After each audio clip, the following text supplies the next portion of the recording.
কাহিনীর শুরুতেই আমরা এরিয়েল নামের একটি জলপরীকে দেখতে পাই, যে মানুষদের জিনিসপত্র পেলেই সেটাকে এক জায়গায় জমা করে রাখে। এরিয়েলের একটি ফিশ বন্ধু আছে যার নাম প্লান্ডার। সে এরিয়েলের সঙ্গেই প্রায় সারাক্ষণ থাকতো। একদিন এরিয়েল একটি ভাঙা জাহাজের মধ্যে ঢুকে যায় মানুষদের জিনিসপত্র সংগ্রহ করার জন্য। সেই ছোট ফিশটি বারণ করলেও তার কোনো কথাই না শুনে সে লুকিয়ে সেই জাহাজের মধ্যে ঢুকে যায়, কিন্তু সেই সময়তে একটি শার্ক চলে আসে। এরিয়েল যা হোক করে সেখান থেকে বেরিয়ে যায়। এরিয়েল সেই ভাঙা জাহাজ থেকে একটি চামচ পায়, যেটা তার আরেক বন্ধু ক্যাটেলকেও দেখায়। তাদের মানুষদের জিনিসপত্রের কোনো রকম জ্ঞান ছিল না। ক্যাটেল বলে এটা দিয়ে হয়তো মানুষ তার চুল আঁচড়ায়। এটা শুনে অ্যারিয়েলও তার চামচটা দিয়ে চুল আঁচড়াতে থাকে। তারপরে সেবাস্টিয়ান তাকে সেখানে ডাকতে আসে এবং বলে, তোমার বাবা তোমার জন্য অপেক্ষা করছে, আজকে মুন ফেস্টিভ্যাল। তার কথা শুনে জলপরীও অর্থাৎ এরিয়েলও সেখানে চলে যায়। তারপরে আমরা আর্সলা নামের একটি অক্টোপাসকে দেখতে পাই, যে অনেকদিন আগে থেকে এরিয়েলের ওপর নজর রাখছিল। এইদিকে এরিয়েলকে তার বাবা বলছিল, তুমি সারাদিন কোথায় ঘুরে বেড়াও। তখন এরিয়েল তার বাবাকে বলে, মানুষদের উপরের জীবনটা কত সুন্দর, তুমি তাও আমাকে ওপরে যেতে দাও না কেন। তখন তার বাবা বলে, মানুষরা প্রচুর খতরনাক, তোমার মাও এই কারণেই মারা গেছিল, তোমার কি মনে নেই? এই কথা শুনে এরিয়েলের রাগ হয়ে যায় এবং সে সেখান থেকে চলে যায়। কিন্তু এরিয়েলের বাবা সেবাস্টিয়ানকে এরিয়েলের ওপর নজর রাখার জন্য বলে।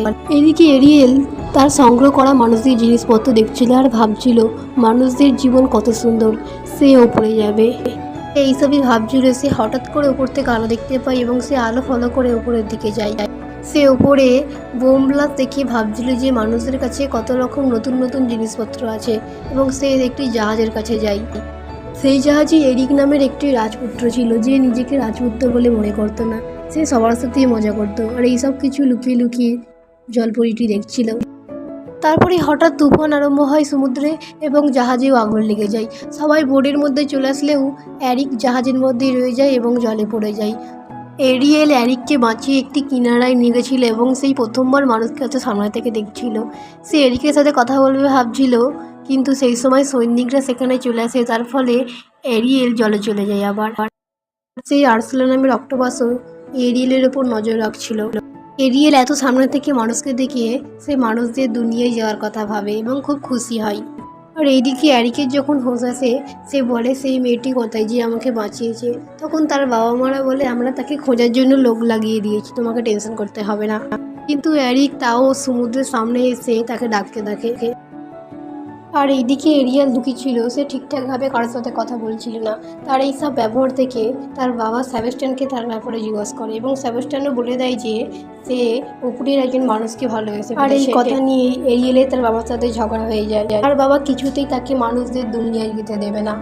এখন এরিয়েল বসে বসে কাঁদছিল। সেই সময় অক্টোপাস অর্থাৎ সেই আর্সলা নামের অক্টোপাসটি এসে তাকে বলে, আমি তোমাকে মানুষে রূপান্তরিত করতে পারবো। তার কথা শুনে এরিয়েল অক্টোপাসটির কাছে চলে যায়। এরিয়েল যখন সে অক্টোপাসটির কাছে যায়, তখন অক্টোপাসটি তাকে জাদু করে তার পা বানিয়ে দেয় এবং বদলে তার আওয়াজ নিয়ে নেয়। আর এটাও বলে, তুমি 3 দিনের মধ্যে এরিককে কিস না করতে পারলে তুমি আবার জলপরী হয়ে যাবে এবং তোমাকে সারা জীবন আমার সাথেই থাকতে হবে। তারপরে এরিয়েল মানুষ হয়ে সঙ্গে সঙ্গে ওপরের দিকে যায় এবং একজন জেলের জালে আটকে যায়। তারপরে তারা তাকে রাজবাড়িতে পৌঁছে দেয়, যাতে সে তার বাড়ি পৌঁছে যেতে পারে। তাকে সবাই জামা কাপড় পরিয়ে এরিকের সামনে নিয়ে যায়। এরিক ভাবছিল হয়তো এই মেয়েটি তাকে বাঁচিয়েছে, কিন্তু অ্যারিয়েলের ভয়েস না থাকায় সে কিছুই বলতে পারে না। সবাই চলে যাওয়ার পর সেবাস্টিয়ান সেখানে আসে এবং তাকে মনে করিয়ে দেয় যে তাকে 3 দিনের মধ্যে কিস করতে হবে। তারপরে এরিয়েল মহল দেখতে দেখতে একটি রুমে পৌঁছে যায়, যেখানে এরিক সমুদ্রের জিনিসপত্র জোগাড় করে রেখেছিল। এরিয়েল সেই সব দেখছিল, সেই সময় এরিকও সেখানে চলে আসে। এরিক তাকে সব ব্যাপারে বলছিল। তখন একটি পাথর ভেঙে এরিয়েল তার উপর থেকে ডায়মন্ড বের করে এরিককে দিয়ে দেয়, যেটা দেখে এরিক অবাক হয়ে যায়। তারপরে আমরা দেখতে পাই এরিক এরিয়েলকে তাদের রাজ্য ঘোরানোর জন্য বেরিয়েছিল। এত সব কিছু দেখে এরিয়েল খুব খুশি হয়েছিল। তারপরে তারা দুজন একটি নৌকার মধ্যে বসে যাতায়াত করছিল। তারা খুব ক্লোজ ছিল, এই কারণে তারা কিস করতে যাচ্ছিল। সেই সময় সেই অক্টোপাসটি তাদের উল্টে দেয়। তাদের এত ক্লোজ দেখে আরসলা খুব রেগে যাচ্ছিল, কারণ সে চাইছিল যে যাতে অ্যারিয়েল তাকে কিস না করলে সে সারা জীবন ওর মতোই রয়ে যাবে এবং ওই সব থেকে বড় হয়ে যাবে। আর এইদিকে এরিয়েলের বাবা তার বোনেদের তাকে খুঁজতে বলে। তারপরে এরিক আর অ্যারিয়েল মহলে পৌঁছে এলে তার বাবা বলে, তুমি তো এই মেয়েটার সাথেই আনন্দে আছো, তাহলে আর তাকে খোঁজার দরকার নেই, যে মেয়েটি তোমাকে বাঁচিয়েছে সমুদ্র থেকে। কিন্তু অ্যারিক তার সত্ত্বেও সমুদ্রের ধারে যায় এবং সেখানে গিয়ে একটি মেয়েকে দেখতে পাই। অ্যারিক ভাবে হয়তো সেই মেয়েটি তাকে বাঁচিয়েছে। পরের দিন সকালে এরিয়েল তাড়াতাড়ি ঘুম থেকে উঠে এরিকের কাছে যখন যাচ্ছিল, সে দেখ এরিক একটি মেয়ের সামনে দাঁড়িয়ে আছে এবং তার বাবা মাকে বলছে যে এই মেয়েটি আমাকে বাঁচিয়েছে, একে আমি বিয়ে করতে চাই। যেটা দেখে এরিয়েল খুব দুঃখ পায় এবং সেখান থেকে চলে যায়। আসলে সেই মেয়েটি ছিল সেই অক্টোপাস আরসলা, যে এরিয়েলকে হারিয়ে সমুদ্রের বড় হতে চাইছিল। এইসব কিছুই সেই পাখিটি এসে এরিয়েলকে বলে।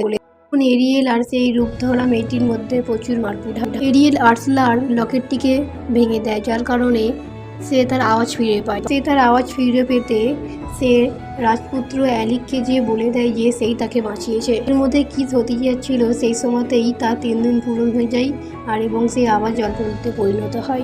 এখন সেই মেয়েটি এরিয়েলকে নিয়ে সমুদ্রে চলে যায়। সমুদ্রে যাওয়ার পর এরিয়েলের বাবা এরিয়েলকে বাঁচানোর জন্য সেখানে আসে। এরিয়েলের বাবা তার অস্ত্র দিয়ে তার মেয়েকে বাঁচিয়ে নিয়ে যায়, কিন্তু অস্ত্র পাওয়া মাত্রই সেই অক্টোপাসটি তার বাবাকে মেরে দেয় এবং সে সর্বশ্রেষ্ঠ হয়ে যায়। তখন অ্যারিকও ওপর থেকে এরিয়েলকে বাঁচানোর জন্য সেখানে আসে। আরসলা অক্টোপাস ওপরে গিয়ে পুরো সমুদ্রকে ধ্বংস করে দেয়। সমুদ্রের জলকে সে পুরো তছনছ করে দেয়। সেই সময় জাহাজের মাস্তুল ঢুকে যায় আর অক্টোপাসটি সেখানেই মারা যায়। তারপরে এরিয়েল যুদ্ধ অস্ত্র পেয়ে যায় এবং প্রথমে সে অ্যালিককে বাঁচে এবং তারপরে তার বাবাকে আবার ফিরিয়ে আনে। তারপরে তাদের বাবা তাদের এই অপূর্ব প্রেম কাহিনী দেখে অ্যারিয়েলকে পুরোপুরি মানুষ বানিয়ে দেয়। তারপরে একদিন যখন দুঃখভাবে অ্যালিক সেখানে বসেছিল, সেই সময় অ্যারিয়েল সেখানে আসে। অ্যারিক তাকে দেখে খুব খুশি হয়ে যায় এবং তারা সেখানে কিস করে। আর এই মুভিটি আমাদের এখানেই শেষ হয়ে যায়।